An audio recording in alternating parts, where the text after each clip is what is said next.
Hey, welcome to the Farzy Show, everybody. My name is Marc Farzy. There's so much to get to today. We got MLB, we got NHL, we got a little Eagles conversation with a good friend, Trey Thomas. But once again, welcome to the Farzy Show here at the Steven Singer Studios. Nice to see you. 12 straight games. 12 straight. I love this phrase in hockey because you got to go back to like the ties and stuff. 12th straight winless game. Franchise record for the Flyers. And last night obviously wasn't any better with a 3-1 loss to the Dallas Stars. Ivan Provorov, your lone goal scorer for the Orange and Black. This is unfamiliar territory to me. Unfamiliar. I am not familiar with the territory we are in right now. I was like maybe 9-10 years old when the Flyers were just god-awful garbage, and that was before the Lindros era, before you had another whole wave of always feeling like you were in it. Like my entire life, for the most part, the Flyers have been a competitive hockey team. And right now, I have no idea what we're watching. They're just bad. I've explained this before. Like I'd feel more comfortable if it was just a lack of effort, in all honesty. I really would, because I would know that they could play better. I see them trying. I see them attacking the net. I see them on the doorstep, in the crease, trying to deposit the puck in the back of the net, the old biscuit in the basket. And they just don't connect. They just don't capitalize on those opportunities. The effort's there. They either make a dumb mistake or they don't capitalize on an opportunity. So it feels like as a Flyers fan, my whole life, I watched this team and I've watched them in the past and it felt like, oh, the effort's not there. They'll push through this and they'll get back to good hockey. Well, it's like the effort is there, but the slump doesn't end, and there's no feeling of, oh, they'll push through this and be better. Right now, there's only a feeling of, oh, they'll push through this and then be worse. Like there's no saving grace on the other side. There's no light at the end of the tunnel for this team. And in the past, like, fire the coach. Did that. Hasn't worked. Make a trade. Who are you trading? I know the number one name, we talked about it briefly yesterday, was Claude Giroux. That's the guy you feel like you can get something back in return. Claude Giroux has a ironclad no trade clause in his contract, so he would have to say, yeah, I'm done here. See you later. And I just don't see him doing that. The Flyers are just stuck right now. I saw somebody put out there yesterday about how the Eagles are in quarterback limbo right now. I don't know how that's possible with a 23-year-old quarterback that just took you to the playoffs, but okay, that's the way you want to go with it immediately. I wouldn't necessarily call it limbo unless they were signing a mediocre guy to a long-term deal, like to sign a game manager. Like I don't look at Jalen Hurts as Rex Grossman. He's just going to be a game manager for the next 5 years for this team. I don't see that happening. I see him getting next year, as I've said many times, and then we'll see what happens after that. But back to the Flyers. I don't know how they solve this problem. I wish I had answers for you. Like back in the day, they just need to hit more, be more aggressive. That's not the way the game's played anymore. I am just beside myself with how bad this hockey team is, and it's just awful to watch. I see him trying. I see him working.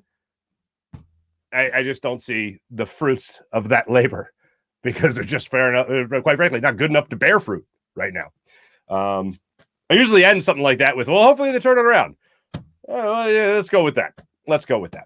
Yesterday, I told you that we were going to get into some conversation regarding Ben Simmons. Now, there's another deal out there. It's not necessarily anything that we haven't talked about already, except for it's pretty much a one-for-one type of deal with a first-round pick. Right now, the Sixers, apparently, according to The Athletic, Shams Charania and Sam Amick have pointed out that the Sixers said to the Sacramento Kings, let's get a deal done. Here's what we want. And it's pretty much the way it went out with Tyrese Halliburton, who we have mentioned many times, can shoot from the outside, has been dealing with injuries, but can shoot from the outside, young player. And he's a guy that the Sixers are very much interested in. It's not De'Aaron Fox. It's not Buddy Hield. But it's Tyrese Halliburton, and I believe it was 2 first-round picks for Ben Simmons. That's it. Now, anything that is just Ben Simmons out, more stuff in, let's party. I'm all about it. Make it happen. I would do that deal. I would do that deal right now. If the Kings accept that deal, and that's really what the Sixers are offering, then let's party. That's exactly where I'm sitting right now on this whole Ben Simmons fiasco. I still don't think it happens. I very much think that the 76ers are going to turn around and try to save Ben Simmons for a The James Harden deal that is so popular that people love talking about, and Daryl Morey just can't keep his eyes off of James Harden. That was my guy in Houston. I'm going to make him my guy here in Philadelphia. Now, what could also happen here is that it could be one of those down-the-line deals. And what I mean by that is this. The Sixers, stay with me here when I say the word assets, the Sixers trade Ben Simmons for a couple of first-round picks and Tyrese Halliburton, acquire those first-round picks as assets, and then later trade them to the Brooklyn Nets to acquire James Harden. How about that? That's the way the Sixers could look at it. I don't necessarily think that'd be the best way to go about it, but that's the way the Sixers could go about it. So that's the latest news from Sam Amick, Shams Charania, The Athletic, putting out that story yesterday about the Sixers possibly making a trade with the Sacramento Kings. Now, our friend, as I mentioned yesterday, Michael Kasky-Blomain, put this out there yesterday, or 2 days ago, excuse me. I wanted to get to it today. Yesterday, we, of course, were talking about the incredible divisional round of the NFL playoffs. Trey Thomas has a great take on all those playoff games when he joins us, but and also an odd take when it comes to overtime rules. But I digress. Here are a couple of trades that our friend Michael Kasky-Blomain broke down for us when it came to making a trade with the 76ers that does not include Ben Simmons. And there's not a bad idea on here, in all honesty. The first one is the Portland Trailblazers send CJ McCollum to the Sixers for Tobias Harris and a 2022 first-round pick. So that's obviously a first-round pick in this year's draft. Done. Bring that type of outside shooting in here. Toby goes bye-bye. I'm doing that deal. By the way, I think I told you this yesterday. I finally bet the under on Tobias Harris at 18.5 the other night against the San Antonio Spurs. Oh, yeah, it hit at 18. At 18. So it just barely hit, but it hit nonetheless. Houston Rockets would trade Eric Gordon to the Sixers for Danny Green, Furkan Korkmaz, and a second rounder, not this year, but next year's NBA draft. Done.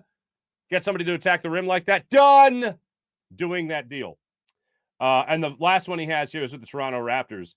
Goran Dragic, Yuta Watanabe for Danny Green, Furkan Korkmaz, George Niang, and a 2023 second-round draft pick. I'm doing all of this. This is why I love having the guy on, and we'll get him on again in the future. Michael Kasky-Blomain of CBSSports.com. I think they're all some great trade proposals, and not one name that I have a problem with getting rid of. Now, that might be a problem, because if you're going to make a trade, odds are it's going to hurt a little bit in some way, shape, or form. None of those hurt. None of those hurt. I don't think the other franchise has given up too much. I think the best win for both teams is the Tobias Harris first-round pick for CJ McCollum. I think that's the best deal that's out there. That's the most even trade for both squads. You're not bringing back a ton, but that's the one you're bringing back probably the most, and you're also not giving up a lot. I mean, people look at a first-round pick. Oh, first-round pick. I think people have it ingrained in their brain sometimes with first-round picks. You can't give up a first-round. Like, no, this is basketball. This isn't football. You got it. You got it. So really, all the deals that are on the table, whether they include Ben Simmons or not, that I have seen from Michael Kasky-Blomain, as well as Sam Amick and Shams Charania, they make sense to me. But until Woj really puts anything out there of substance, that February 10th deadline doesn't look like it will be as dramatic as some people are hoping it will be, including myself. And I think the best possible deal that will be made with the Sixers by February 10th most likely will be a Toby CJ McCollum deal. That would be the best case scenario. You got to make money match up in a lot of other deals, as you do throughout NBA trades, as everybody knows. But that would be the one that I think would most benefit the 76ers. You don't want to crowd the lane with a guy like Joel Embiid in the way he's been playing, but you certainly got to get somebody in here to help him score, and I think CJ McCollum will certainly do that. Now, the other idea, if you do bring in Halliburton, you do move Ben Simmons in that deal, and you do get a couple of first-rounders in return for that, I think that's also a deal worth making. I got to talk to Trey. Absolutely love Trey. Got to talk to him, so let's get to him in just a second. But let me tell you about my good friend Steven Singer of Steven Singer Jewelers. Folks, Emerald City Rose. Look at that. Look how beautiful that is. Imagine your lady. Imagine your man. Opens this up and goes, "Oh, you do love me." Steven Singer Jewelers. IHateStevenSinger.com. That's IHateStevenSinger.com. The other corner of 8th and Walnut. Get them while they're in stock. Just $59 for the perfect gift. The number one gift this Valentine's Day, Steven Singer's beautiful 24-karat gold dip Emerald City rose. Sparkling gold trim, beautiful sparkling green. The Emerald City, folks. On the yellow background. Like, how beautiful is that? Do what I do when it comes to Valentine's Day, no matter what, whether it's a rose, whether it's an engagement ring, whether it's just beautiful diamonds. Trust my friend Steven Singer of Steven Singer Jewelers. You'll feel like family when you're in there. And every single day, you know what you get? The perfect price. So you don't have to worry about, what about the sale? Did I miss the sale? No, the sale's every day because you get taken care of every day with the perfect price at Steven Singer Jewelers. One place, one price. Another corner of 8th and Walnut. Steven Singer Jewelers. IHateStevenSinger.com. Always fast and free shipping at IHateStevenSinger.com. Without further ado, let's get to my good friend, my former partner, and my always friend, Mr. Trey Thomas, to join us on the Rothman Orthopaedics guest line.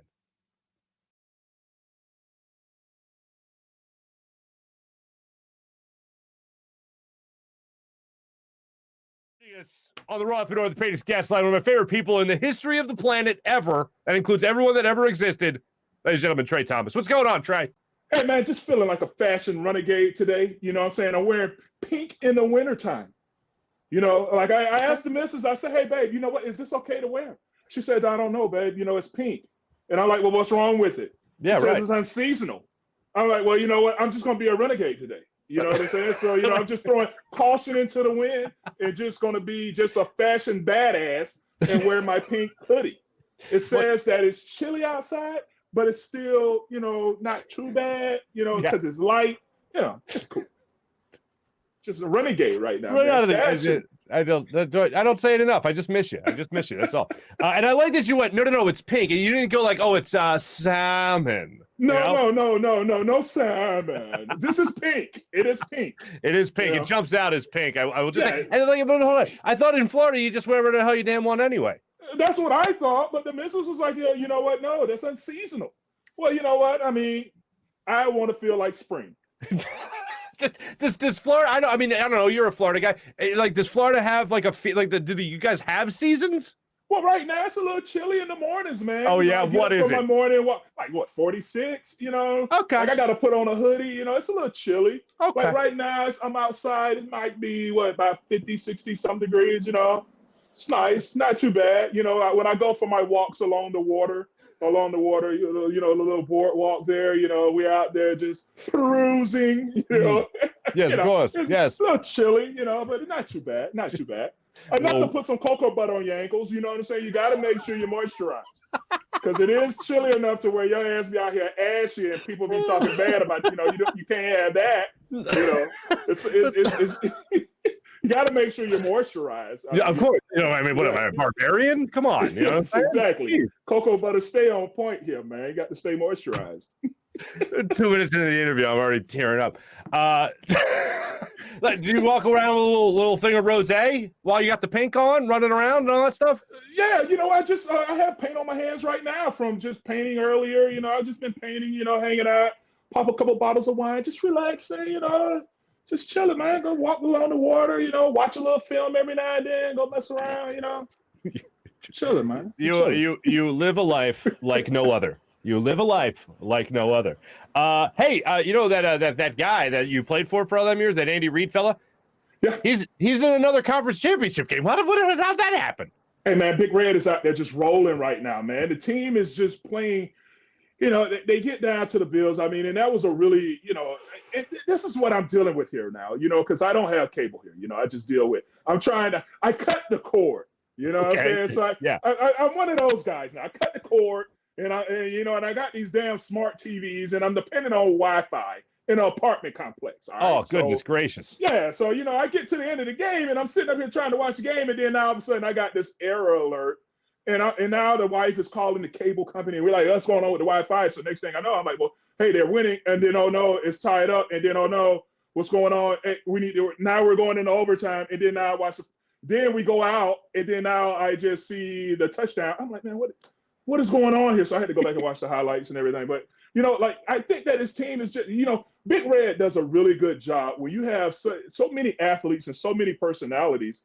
He just does a good job of just, hey, man, just go be whatever you are. Go play the game. And I think that the guy is just, you know, when you have a team like that where you have the cheetah, you have a tight end out there that's just incredible. Another Kelsey out there just making big plays. And Mahomes is just doing his thing. And the offensive line, they had some moments where they had some breakdowns, but I think overall that the team just responded, man. They respond to Big Red, and he does a good job with his teams. So it's been a big note. Everyone's seen it on SportsCenter. Everyone's seen it across the country. The Kansas City Chiefs are hosting the conference championship game for the 4th straight year. The Philadelphia Eagles, 3 straight years, same coach. What is it about Andy Reid that makes him that great a coach? I'm telling you, he manages personalities really well. And I think that he has a really strong staff around him that's going to come in there and they're going to put the game plan together. And I think what he also does, he allows his coaches to have some input in what's going on. It's not all just on him. He look, Airbnb, what are you seeing? Greg Lewis, what are you seeing? He's reaching out to everyone that's on that staff and allowing everybody to bring their ideas to the table. And when you have that collective of mindset where it's not all just on you, he's allowing everybody to bring something to the table. And I think that's what this team is really responding to. And I think that the players have some input on it as well. When you have players that are going to come in there, put in the extra work, because there's nothing else to do on Kansas City. I mean, there's not much to do. And those guys want to win. So they're like, look, man, whatever I need to do to come put this extra work in so that we can go out there and be successful, that's what they're doing. All right. Now, before, and I know you saw that moment where he said to Patrick Mahomes, before Patrick Mahomes went onto the football field for that 13-second drive, he said, when it looks grim, be the Grim Reaper. Before that happened, though, not so big Red had a conversation with a very young first-round pick named Trey Thomas. Here it is for the people that... Just take each play by itself, fight through each play, and get back in there.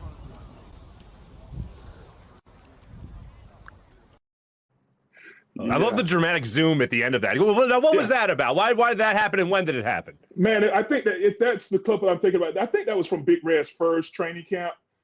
And, man, his first training camp, all of his training camps were hard. But, I mean, it was physical. It was hot. All the grass had died, and we're up there in Lehigh, and it was just brutal. And, I mean, first of all, when you get to training camp, you had to weigh in, all right? So they give you these weights that you need to report at.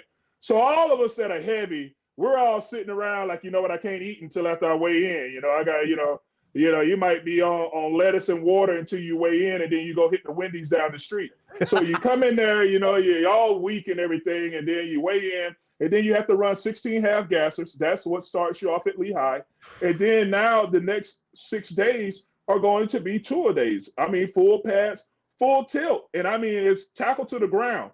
And Big Red was not having it, man. And I think at that moment right there, I was really, leaning on scripture, just trying to get through, because Big Red was just on our neck, and it was just brutal, man. And I mean, he was just putting us through it. But I think that it helped us as a team to come together. You knew that those days were going to be tough. You knew that it was going to pull something out of you. And if you've already put yourself to the test in practice, it makes the games a lot easier. That clip, in all honesty, it says a lot about Andy Reid, because he didn't draft you, right? That was Ray Rhodes. So to go up to a first round pick like you and be and encouraging and not well, he's not my guy, so what do I care? I thought that's one of the first things that jumped to mind when it came to that. And I know a lot of people, when they listen to you talk about Andy Reid controlling personalities and being able to manage personalities, everyone jumps right to T.O. and McNabb. He couldn't manage that. Well, apparently nobody could manage T.O. No, there's no man. Come on, man. T.O.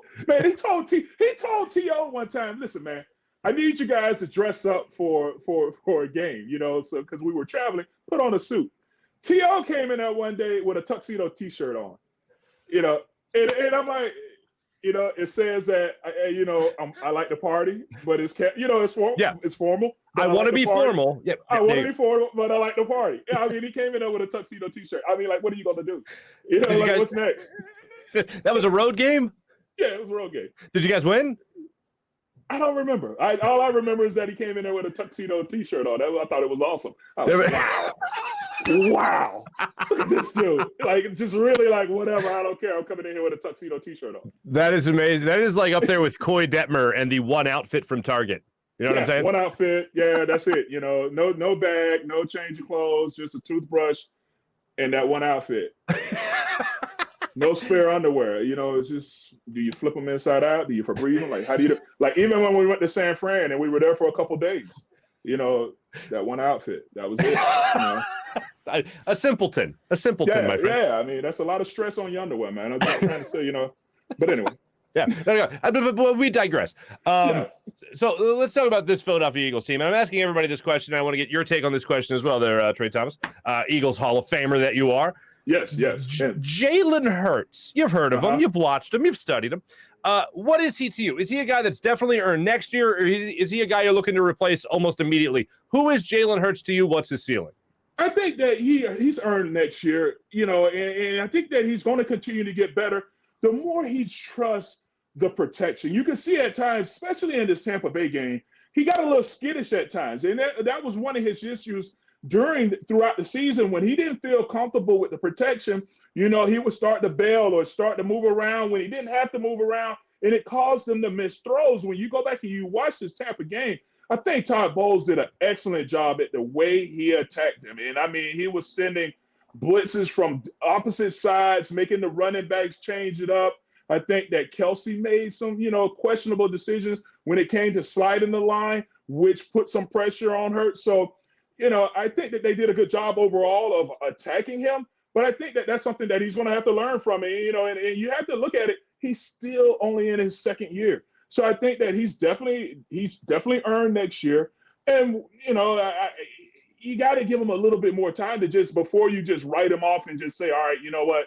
He can never be that guy. And so everybody was questioning his arm. All right, then he goes out there and overthrows Watkins by 10 yards. Yeah. He says, look, I have the arm strength, but, it was just you overthrew him.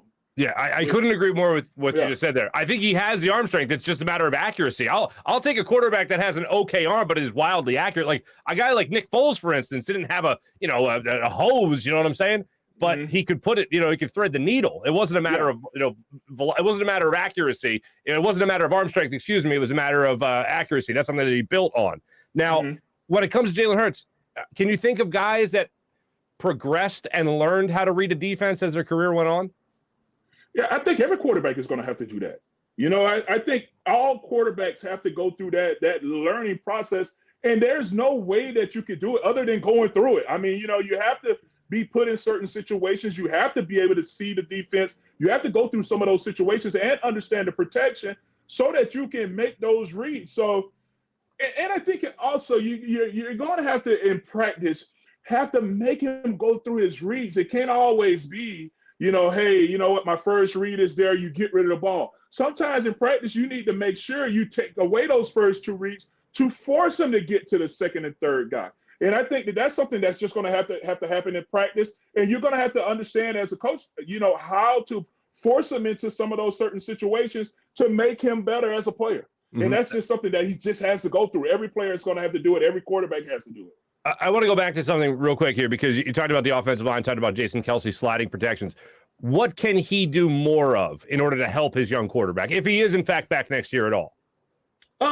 Just make him feel comfortable in the pocket. Like I said, I felt like there were a couple times where, and I don't know if they went into the game plan a certain type of way. Sometimes you say, all right, you know what, we want to keep the running back off of this particular linebacker. So we're going to make sure that we slide the line to that linebacker, and then we'll let the running back go to the opposite side.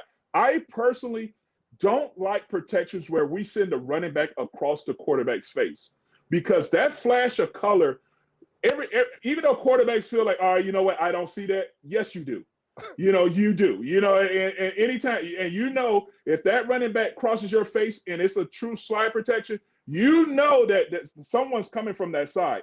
And that's what causes the problem sometimes. To me, I felt like they slid the line to the wrong side instead of keeping the running back if the running back is to the left, keep him to the left, slide the line to the right, but I don't know if that was a game plan situation or if it was just Kelsey just saw something different and he made the call, but you have to live with it. But to me, I don't like sending the running back across the quarterback's face, because I do believe that flash of color will make him kind of like, it makes you stop a little bit, and you feel like it makes you rush a little bit because that something's coming because the running back had to go over there and pick it up. So in other words, the quarterback's back there, and it's almost like he sees that flash and he goes, "Up, clock's ticking. Yeah. I got to get rid of this." That's Yeah. interesting. I never thought Because about that. he knows a blitzer is coming. Right, Because if the running back didn't have to cross his face, there's nothing coming. You know what I'm saying? All right, so let's just talk about this real quick. All right, so anytime we have protection, especially a slide protection, you have a dual read by the running backs, okay? So anytime the running back is in protection, that is slide protection. If the running back is out, we're in man, okay? So now, if you say, okay, you know what, running back, you're to the left. If we're sliding to the left, then now what that does, that puts the running back on a dual read on the mic to anything to the right. You see what I'm saying? So what the running back is going to do, he's going to check that middle linebacker, and then if something comes from outside, that's where he goes. So that's where I feel like, that's what caused the problem. If you know that you're in slide protection, if you see something coming, if that running back crosses his face, he knows the blitzer is coming because he knows that the running back is in dual read. If it were just a regular slide protection, you said, okay, we're sliding to the right, the back stays to the left. His dual read is from that middle linebacker to anything outside to the left. You see what I'm saying? No, yeah, so, I got you. Yeah, so that's just my quick little slide protection. When you get real close to the camera and you sit up a little bit, I know we're about to break it down, my friend. I know we're about to break it down. Overall, you look at this offensive line. I want to ask you about Jordan Mailata first and foremost.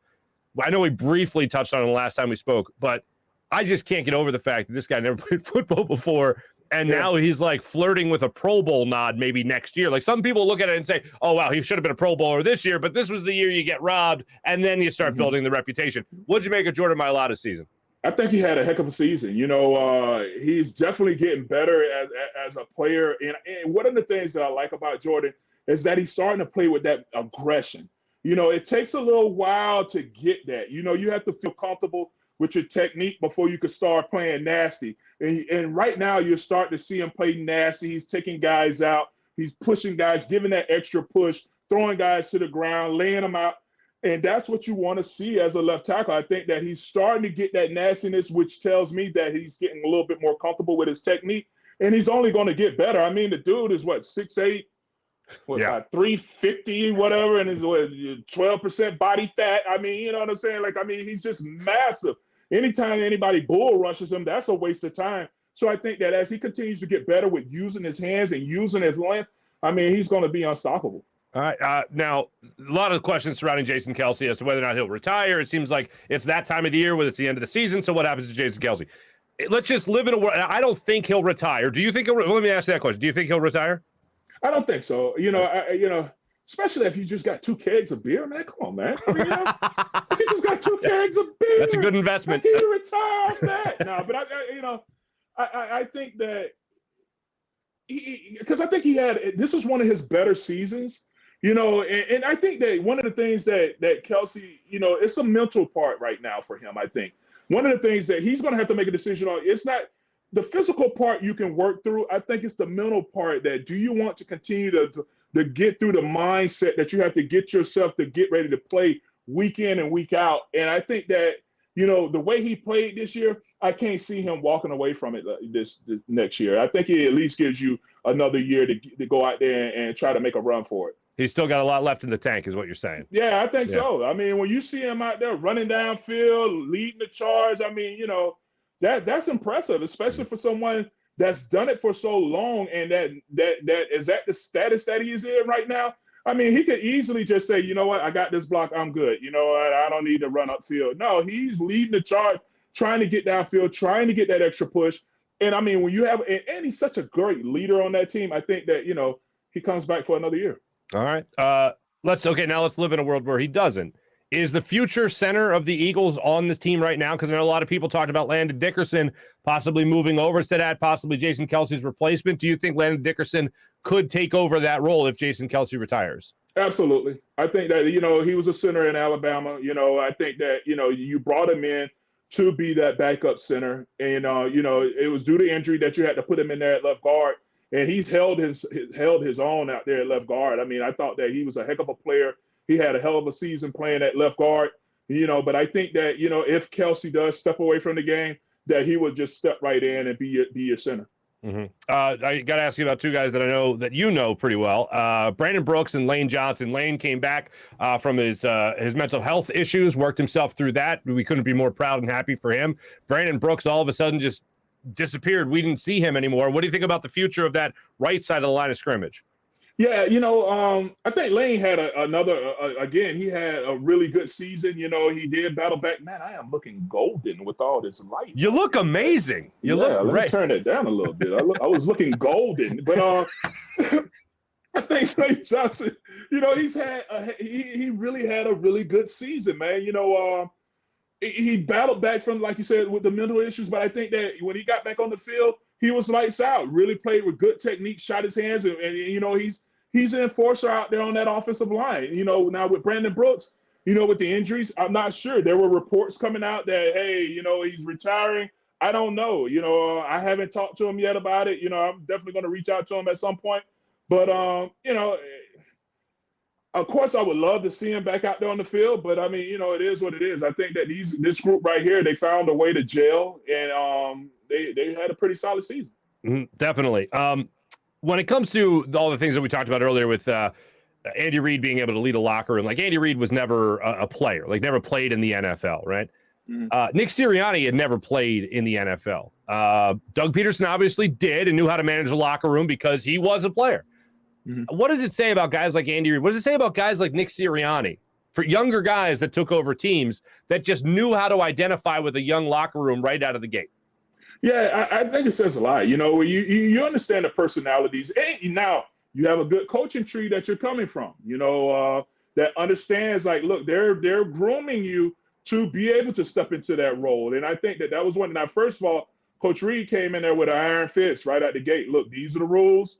This is what happens. Hey, as long as you play by these rules, we're good. Now, if you step outside of these rules, it's going to be a problem. Know that. But I think that as he continued to progress, he started loosening up a little bit, and it would allow us to be how we were. I mean, I used to walk around all the time with a leather football helmet on, man. I mean, you know what I'm saying? Like it was okay. You know what I'm saying? And they looked at me like, well, they're straight with a leather football helmet on. I mean, he's in the meetings with a leather Eagles football helmet. But I mean, but I think that Nick Sirianni, like he did an awesome job too, just coming in, being a young coach. And he just really, whatever he did, just getting that locker room together, and the guys are responding to it. But I think that for you to do that, you have to have strong leaders on the team. Now, and I think that that's where you have someone like a Kelsey, where you have someone like a Lane Johnson, and guys on the other side of the ball that can step into that leadership role, the Brandon Grahams, guys that can step up and be that extra voice within the locker room. Then now it makes it a lot easier. I think when you look at Doug Peterson's success, when you got Malcolm Jenkins, Chris Long, and just the leadership within that locker room that year, I mean, it made it so much easier as a coach to just step back and steer the ship. That's all you had to do is just steer the ship because you had strong leaders within the locker room. I have to ask you this. Do you have a Super Bowl prediction? Man, you know what? Of course, I can't go against Big Red, man. I mean, what am I doing? Sorry. I can't go against Big Red, but I am enjoying what Cincinnati's doing, man. I am too. I really am. I really enjoy watching them. Yeah, Cincinnati, I like Burrow, man. I mean, he's just a hell of a quarterback. I like what their team is doing. To have a situation where no one ever texts a playoff win or anything, that they haven't, text messaging wasn't even invented at the time that they won their last playoff game. I mean, that's just amazing right there in itself, and I got Jeff Blake down here with me in Florida. So I always talk to him about what Cincinnati is going on, man. So nice. It's fun, man. I really like what's going on. But I got to go with Big Red, man. Okay. Big Red going to get him another one, yeah. Okay. Yeah. Easy enough. I had another one for you, and it's escaping me right now, unfortunately.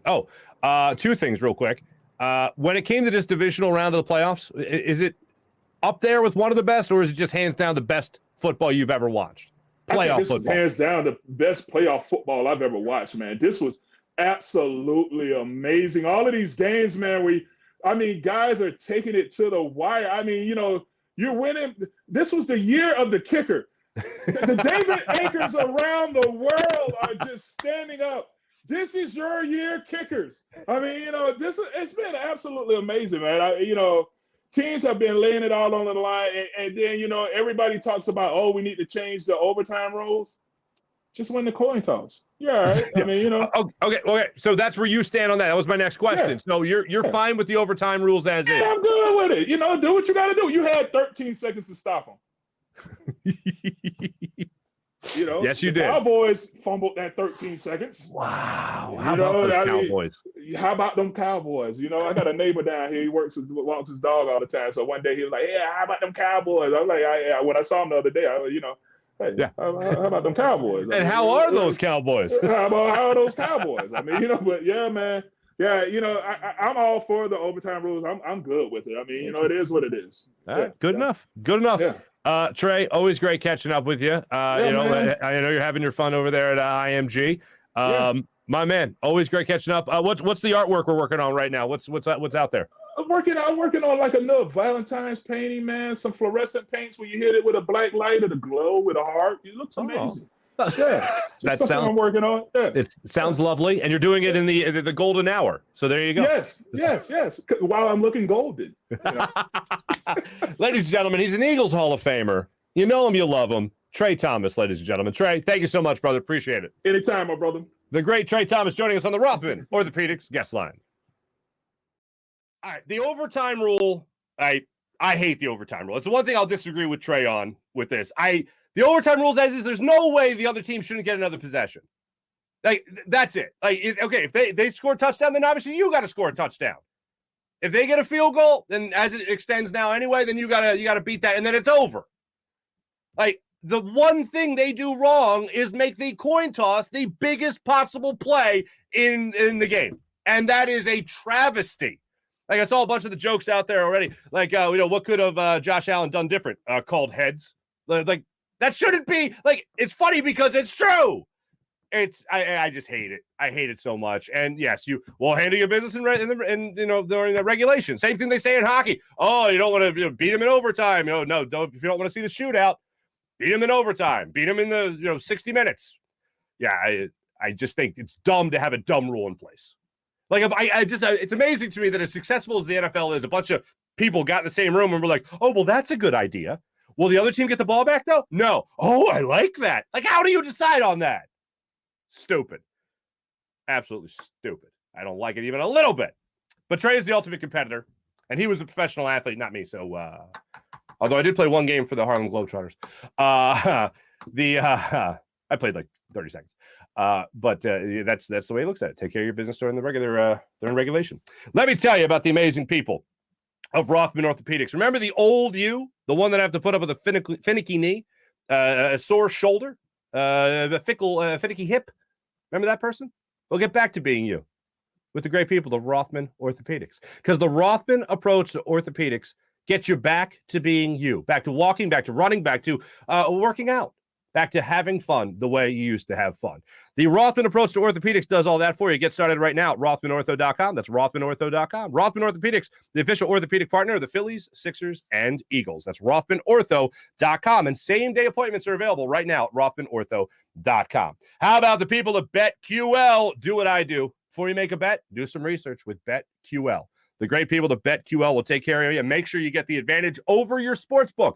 Their best bets computer model scans over 350,000 unique bets per year to give you the best bet recommendation for every game. Player props, point spreads, everything. They even have a leaderboard for you to track your own success. So make sure you use BetQL. Download the BetQL app to your phone right now and get started to get the edge over your sportsbook. How about the people of PHL Sports Nation, Philadelphia Sports Nation, enhancing your Philadelphia sports fan experience across all social media and blogs, phlsportsnation.com. And also WinView. Make sure you're challenging your friends and family members to WinView contest to see if they can walk the walk as well as they talk the talk. Oh, I know so much about sports. Oh, yeah? Challenge them to a WinView contest and see who comes out alive on the other side. Win some money. It's not a sports book. It's not daily fantasy. It's a social gaming app where fans can take on other fans and find out once and for all who is the biggest sports fan. That is the great people of WinView. So download the WinView app to your phone right now. Without further ado, I would say we're going to get to the chat check, but we're not. Do you know why we're not going to get to the chat check? Because I'm not here right now, folks. For the live people, for the people watching the show live at 6 a.m., I'm not here right now. I'm on my way to the hospital. So wish me luck. Baby Farzetta number 2 on the way. I already called my mother, so she knows. Don't worry, I didn't make the announcement before I called her. Anyway, thank you guys for everything, for all the support. I'll be back with you guys live. Jeff Mosher will be on the show tomorrow. We have that interview already recorded. So make sure you guys check out tomorrow's show. We'll talk to Jeff Mosher of Inside the Birds Empire. I also, Morning Rush, brought to you by Sky Motorcars. Literally me rushing to the hospital. But let me just look at the chat real quick. Oh, you guys are hilarious. Oh, my. You got, it is the same color shirt. Oh, my goodness. Great. Sealski, right? Oh, my goodness. Thanks for watching. Thanks for listening. We'll be back with you guys live as soon as humanly possible. Have a great rest of your day, everybody. Take it easy.